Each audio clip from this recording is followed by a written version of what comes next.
मेरे दोस्तों, आइए चंद्रयान 3 के धरती से चांद तक का पूरा सफर जानते हैं। कैसे चंद्रयान 3 3.84 लाख किलोमीटर की दूरी तय करेगा और इसकी क्या क्या खासियत होगी। भारत एक नया कीर्तिमान रचने के लिए तैयार है। भारतीय वैज्ञानिकों ने दोपहर 2:30 बजे श्रीहरिकोटा से चंद्रयान 3 को लॉन्च कर दिया है।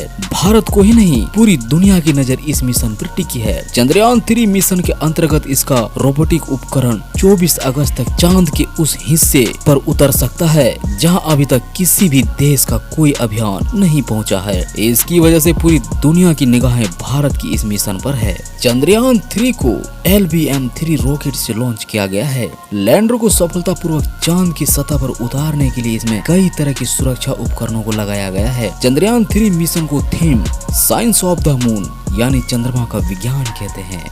मेरे दोस्तों, चंद्रयान 3 के धरती से चांद तक का पूरा सफर जानते हैं। कैसे चंद्रयान 3 3.84 लाख किलोमीटर की दूरी तय करेगा और इसकी क्या क्या खासियत होगी। दोस्तों मैं बता दूं, जब चंद्रयान 3 को लॉन्च किया गया तब इसकी शुरुआती रफ्तार 1627 किलोमीटर प्रति घंटा थी। लॉन्च के 108 सेकंड बाद 45 किलोमीटर की ऊंचाई पर इसका लिक्विड इंजन स्टार्ट हुआ और रॉकेट की रफ्तार 6437 किलोमीटर प्रति घंटा हो गई। आसमान में 62 किलोमीटर की ऊंचाई पर पहुंचने पर दोनों बूस्टर रॉकेट से अलग हो गए और रॉकेट की रफ्तार 7000 किलोमीटर प्रति घंटा पहुँच गई। और मेरे दोस्तों, करीब 92 किलोमीटर की ऊंचाई पर चंद्रयान 3 को वायुमंडल से बचाने वाली हीट शील्ड अलग हुई। 115 किलोमीटर की दूरी पर इसका लिक्विड इंजन भी अलग हो गया और क्रायोजेनिक इंजन ने काम करना शुरू कर दिया। तब रफ्तार 16000 किलोमीटर प्रति घंटा थी। क्रायोजेनिक इंजन इसे लेकर 179 किलोमीटर तक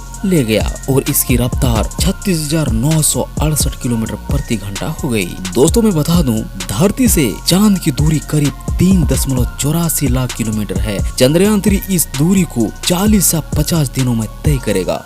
मतलब अगर सब कुछ सही रहा तो 50 दिनों में चंद्रयान 3 का लैंडर चांद की सतह पर होगा। इसरो की योजना के मुताबिक इसे 23 से 24 अगस्त को चांद में दक्षिण ध्रुव पर विक्रम लैंडर की सॉफ्ट लैंडिंग कराई जाएगी।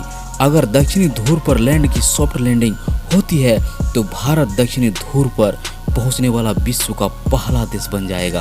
और मैं दोस्तों बता दूं, चंद्रयान 3 की चंद्रमा पर लैंडिंग 23 से 24 अगस्त को रखी गई है, लेकिन वह सूर्य उदय की स्थिति को देखते हुए इसमें बदलाव भी हो सकता है। अगर सूर्य उदय में देरी होती है तो इसरो लैंडिंग का समय बढ़ाकर इसे सितंबर में रख सकता है।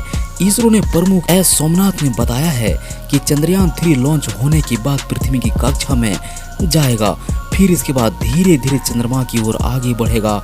हम उम्मीद कर रहे हैं कि सब ठीक रहेगा और 23 अगस्त या उसके बाद किसी भी दिन लैंड करेगा। दोस्तों हम ये भी जान लेते हैं, चंद्रयान 2 से चंद्रयान 3 कितना अलग है। चंद्रयान 2 के मुकाबले इस बार चंद्रयान 3 का लैंडर ज्यादा मजबूत पहियों के साथ 40 गुना बड़ी जगह पर लैंड होगा। लैंडर को सफलतापूर्वक चांद की सतह पर उतारने के लिए इसमें कई तरह के सुरक्षा उपकरणों को लगाया गया है। चंद्रयान 3 मिशन की theme science of the moon यानी चंद्रमा का विज्ञान है। चंद्रयान 2 में जहां ऑर्बिटर, लैंडर और रोवर थे, वही चंद्रयान 3 में प्रोपल्शन मॉड्यूल, लैंडर और रोवर होंगे। चंद्रयान 3 का लैंडर प्लस रोवर चंद्रयान 2 के लैंडर प्लस रोवर से करीब 250 किलो ज्यादा वजनी है। चंद्रयान 2 की मिशन लाइफ 7 साल अनुमानित थी, वही चंद्रयान 3 के प्रोपल्शन मॉड्यूल को 3 से 6 महीने काम करने के लिए डिजाइन किया गया है। चंद्रयान 2 के मुकाबले चंद्रयान 3 ज्यादा तेजी से चांद की तरफ बढ़ेगा। चंद्रयान 3 के लैंडर से 4 थ्रस्टर्स लगाए गए हैं। चंद्रयान 3 के लैंडर का नाम विक्रम और रोवर का नाम प्रज्ञान ही रहेगा। रोवर के भीतर ही लैंडर मौजूद है। 615 करोड़ रुपए की लागत वाले चंद्रयान 3 मिशन का लक्ष्य भी चंद्रयान 2 की तरह ही है। इसके जरिए चांद की सतह के बारे में ज्यादा से ज्यादा जानकारी जुटाना है, खास तौर पर चांद के सबसे ठंडे इलाकों की जानकारी जुटाना है। चंद्रयान 3 के लैंडर पर चांद 4 तरह के साइंटिफिक पेलोड जा रहे हैं। ये चांद पर आने वाले भूकंप, सतह की थर्मल प्रॉपर्टी, सतह के करीब प्लाज्मा में बदलाव और चांद में धरती के बीच की सटीक दूरी मापने की कोशिश करेंगे। चांद की सतह के रासायनिक और खनिज संरचना की भी स्टडी होगी। दोस्तों मैं बता दूं, चंद्रयान 3 के सामने चुनौतियां भी काफी है।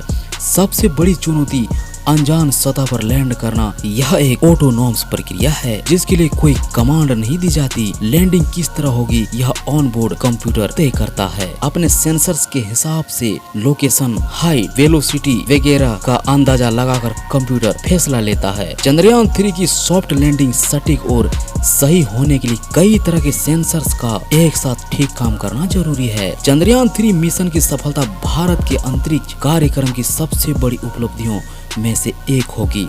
अमेरिका, रूस और चीन के बाद भारत चौथा देश बन जाएगा जिसने चांद पर सॉफ्ट लैंडिंग की होगी। हाल के वर्षों में इसरो ने खुद को दुनिया की लैंडिंग स्पेस एजेंसी के रूप में स्थापित किया है।